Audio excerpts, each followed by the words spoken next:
The second, and perhaps the most important tool that is used to keep people in check and prevent them from ever becoming truly aware, is television. Television is the greatest and most all-pervasive hypnotist and propaganda tool ever conceived. TV teaches people what to think, but not how to think. And TV has given modern humans an utterly false perception of society, of the world, and of each other. Through TV, the power elite have succeeded in creating a distracted, misinformed, divided and class-driven society suffering historical amnesia and completely oblivious to the true realities of their surroundings. And all of these people view themselves as truly informed and are very quick to berate and ridicule anyone who offers them an alternate perspective. Subsequently, through the ideas put into their heads by TV and through a TV-driven obsession with the collecting of meaningless trinkets, fashions and possessions that the TV tells them defines who they are as people, the power elite have also managed to rob most of the common man of their wealth, their lands, their skills, their education and their history. But most importantly, it has robbed people of their ability to think critically and objectively. And that is exactly what television was designed to do and exactly why it was invented. Every television set is also specifically designed to emit alpha waves.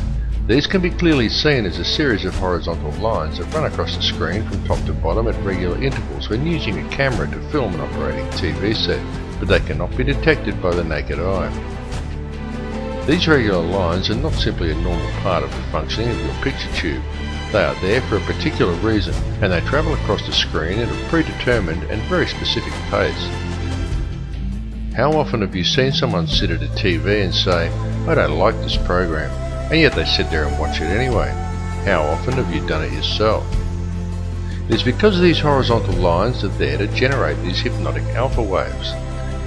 Alpha waves place you into a trance-like state as you are told what to think by scripted newsreaders, and told what to buy, what to wear, where to go, and always kept otherwise distracted by sport, meaningless celebrity gossip, and a barrage of sex and entertainment, nowadays ever more frequently punctuated by messages of fear and warnings of imminent terror. These alpha waves produced by your TV set affect your electrical field even if you are not watching it. The TV merely has to be on. They become addictive as your body becomes used to the energy field, and many people would simply feel unable to cope without the daily fix of their favourite TV show. Then this hypnotic state carries on throughout the day as people work robot-like at their given tasks, usually discussing whatever the television taught them with their co-workers. Often people think they are discussing their own thoughts, but when the conversation is really analysed, it's usually not. It's about what show they watched last night, or sport, or something they learned from the Discovery Channel, their feelings towards the opposite sex, or perhaps something like the war on terror. And whether they realise it or not, what they are talking about, and 98% of what they think they know about anything at all, has been taught to them by the television, or by print media that is wholly owned and controlled by the very same 6 people who own all the TV stations. That's right, 6 people. 60 years ago, the media in the Western world was run by 86 small corporations who all competed to deliver the best and most informative news. Today, it is run as a well-oiled, very streamlined and tightly controlled machine by just 6, who now control all major Western mainstream television and print media. And with the current rate of corporate growth, that number is set to soon drop to 3. This has set an extremely dangerous precedent, as it means that all televised and mainstream print media is now controlled by very, very few people.